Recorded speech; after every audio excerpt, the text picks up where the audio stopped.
Hello, government students. It's Mr. V again. Another fantastic video explaining a new project or assignment for government class. So far, you've had 3 assignments, one per week prior to spring break. But now that we're coming out of spring break and into the rest of what remains of the fourth quarter, we at least wanted to take some time to explain this assignment. This assignment is going to take you 2 weeks.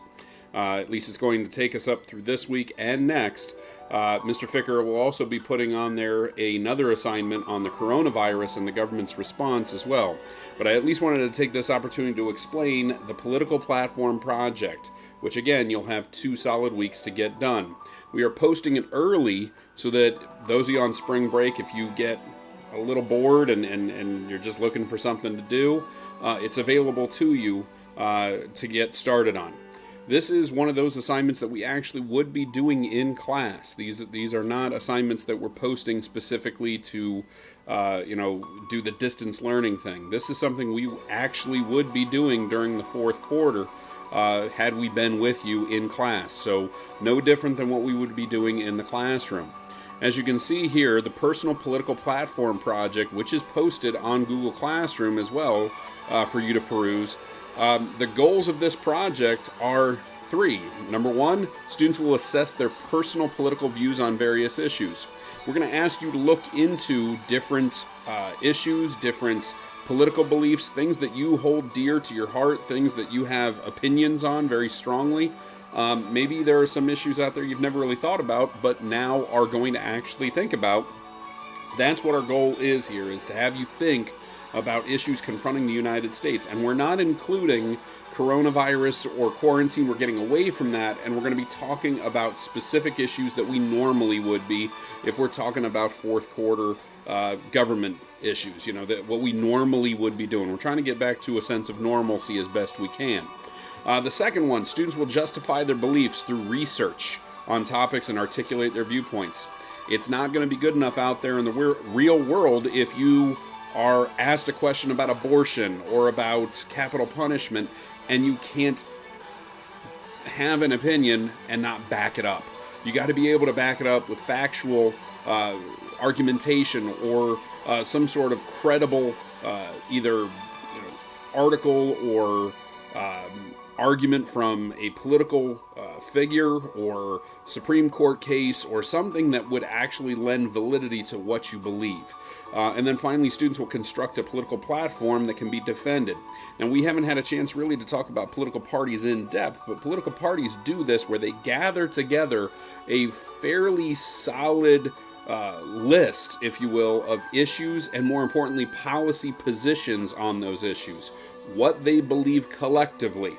So the Democrats do that, the Republicans do that, and every other third party out there, they have a collective amount, if you will, of issues, things that they want to bring to the forefront, belief structures they want to get out to the general public. And just because you're a Democrat doesn't mean you believe with everything the Democrats do, the same way the Republicans would not believe everything the Republicans do. What we're asking you to do is to come up with your personal platform, what you believe, what you would hold dear and say, these are my political views. Now, there are going to be some issues that we put out there that maybe you're not all that, hard up on and really excited about. Maybe there are going to be issues that when I present them to you, you're going to say, I'm not really all that familiar and I don't really care, it doesn't affect me. Whereas others, you're going to say, yes, those affect me greatly. So those are the 3 things we're asking you to do, and then we're going to ask you to apply that to your political philosophy to a political party. Okay, so finding where you would fit politically. Now, the process, the first thing you're going to do is choose 20 issues. Now, these 20 issues or topics are yours. You're going to choose what they are. Now, underneath this whole process box is the rubric, the political parties with the links, and then I give you a possible issues or topics. Now, the possible issues or topics, all listed here, you can go off of this list. As you can see, there are more than 20 issues on here. So you can leave a bunch of these out. If you don't understand them or you're not all that intrigued by them, you leave them out. You skip it and go to the next one. Or if you're just kind of the mindset of, I don't really want to talk about abortion. I don't want to talk about capital punishment. I don't feel comfortable about gun control. You can skip those if you don't feel comfortable sharing your own personal opinions about them. So again, we're asking you to look through this possible list of issues or topics and come up with 20 that you feel at least some amount of a position, one side or the other. But needless to say, you're going to choose 20, and again, the list is provided to you, and you're going to start doing political belief pages.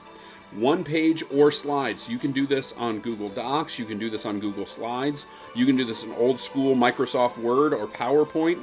You can do this however you want to do. We've even had people do this by hand and then do a Flipgrid where they go through and explain everything, or upload it to YouTube as a video presentation.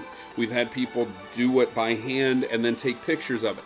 Really, it's up to you how you want to format it. It's up to you how you want to submit it. The bottom line is each one of these issues should be covered the way it is explained here. Every issue should have one page totally devoted to it. There should be an image that is associated with that. So let's say the issue is tax cuts.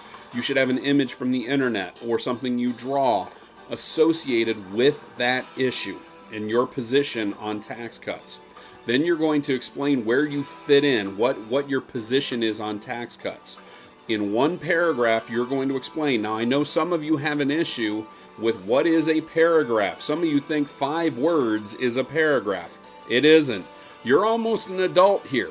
The United States is going to declare that you are an adult, that you are no longer a minor when you turn 18. You should be able, by that point, to write 5 to 7 sentences. And that's what you have to do for each and every one of these issues. You have to present in one paragraph of 5 to 7 sentences at least your argument. Include in that argument not just where you stand on the issue, but why you feel the way you do. And you have to back it up using fact. And you will notice it says one paragraph should be composed detailing your specific viewpoint, supported by facts and data from Supreme Court cases, laws, speeches by politicians, census results, polling and or surveys, and any other relevant data. You can look up these issues on the internet and find policy positions. A great website to look at would be a website that gives you both sides of the argument. I'm going to post a few of them that allow you to look up issues and allow you to look up current events articles and argumentation on all of these issues. So again, we're asking you to find out what you believe on this issue, but more importantly, to back it up. And it doesn't matter which side you take it. As I've said before in history and in government classes, you're not wrong so long as you back up your claim. So back up your arguments. Okay, so every page, again, should have a picture and a paragraph detailing specifically where you yourself fall on a specific issue. Okay, and backing it up. That's the main thing. By the time you're done, you should have 20 pages of pictures and paragraphs. So grand total, we should have 20 pictures and 20 paragraphs. And please try and label it so we know exactly which issue you're talking on each page. Now, when that is done, you will notice that you're going to apply your political beliefs to a political party. So after compiling those 20 issues, you're going to compare. Now, you may want to choose your big 3. Some people are Republicans because of a specific viewpoint. One of the more famous ones was John McCain, who just recently passed away. John McCain was a Republican in many issues, but his main one was military spending and military support. Being a veteran himself and a POW during the Vietnam conflict, that caused him to be very conservative on those issues. However, when it came to domestic policy and when it came to some economic issues, he was very moderate, might have even been considered Democrat. There are Democrats who also fall into that category as well, that are Democrats because of maybe civil rights reforms, but maybe aren't all that democratic when it comes to economics or foreign policy or whatever else. So you do have those people that fluctuate and identify one side without being completely, totally Democrat or Republican. So again, what we're asking you to do is choose your major issues. You don't have to use all 20. It doesn't have to match up. but choosing about 2 or 3 that you feel very strongly about. Maybe you feel very strongly about abortion. Maybe you feel very strongly about our foreign policy or environmental concerns or educational policy or taxes. Whatever the main concern is to you, that's what you should be trying to align yourself when it comes to political party affiliation. And again, we're trying to do this because hopefully next year you will be a voter. Being 18 years of age, hopefully you're going to register and become a participant. So we do want to get you out there with a mentality about what you're voting for and, more importantly, why you're voting for it. So again, you're going to do a 1-page essay after looking at all of the political parties, and they are listed here. You will notice the party and their website are there. And it's not just Democrats and Republicans. You can look up what the Libertarians, the Green, the Constitution, the America First, Socialist, Progressive Labor, Communist, and Christian Liberty parties believe. Okay? So you can identify with any of them. Then you're going to declare a political hero. The political hero, you're going to give me a picture of the individual, and you're going to explain why in a few solid paragraphs, 2 solid paragraphs.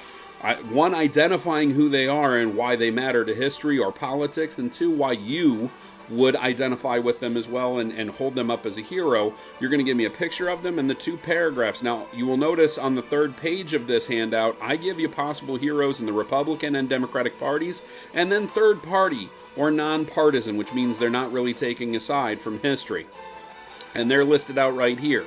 Okay? Again, you don't have to take from this list. You can take anybody you want, but make sure, again, you're not wrong so long as you are justifying it. Okay, so your possible heroes can be off that list, or they can be completely separate. And again, don't identify somebody just because, well, I know their name. That's not strong enough. Nobody's going to take you serious. How are your policies related to them? Okay, if you want an example, looking at maybe 1980s policy, you might hold up Ronald Reagan for strong foreign policy against the Soviet Union during the tail end of the Cold War. Or you might look to Bill Clinton in regards to economic policies or in regards to his handling of trade negotiations. You might look towards Barack Obama for his leadership during the healthcare debates, or George W. Bush and his handling of 9/11. Those are just the presidents, the recent presidents. You can go for anybody in history. It doesn't have to be a president. It can be a senator, a congressman. It could be somebody that was just a social reformer or a political mind, if you will. Just anything from history that you would say, you know what, I identify with that person because of their issues and because of their viewpoints. Now again, when you're done with the political hero, which again is after you've done your 20 issues, you've done your political party, and now your political hero, you're going to submit at least 22 pages. Remember, you have 20 issues plus the essay on the political party and your political hero. You're going to submit that 22 pages to either myself or Mr. Ficker through Google Classroom, through Google Slides, through Google Docs. You can share them, you can email them. However you want to submit is up to you, but again, those are the stipulations for the project. And again, the rubric is right here. It's 300 total points, which is going to go a long way towards your 4th quarter grade. So please do not forget to do this. Don't put it off. Get on it early. I'm also going to be doing short little video clips explaining some of these issues right here, and maybe explaining kind of the sides, if you will, to try and give you a start on some of these. You can request, if you're stuck, if you maybe get to, let's say, the Patriot Act, and surveillance. If you're not sure what that means, you can email me and I will walk you through it in a video clip. Or, of course, you can always come on to our office hours and ask us directly. Ficker and I are getting awfully lonely. I'm getting tired of talking to Mr. Ficker through Google Meet. I would much rather talk to one of you. So please log on when you get a chance. Or, as I've said before and will continue to say, continue to come in and email if you need specific office hours. If you need other times to talk with one of us about these assignments. So please request that if you need it, okay? Other than that, you can always get to us through email, but please be communicative with your issues, your needs, and we will get with you. If there are any questions about this, obviously, same deal. You can come into office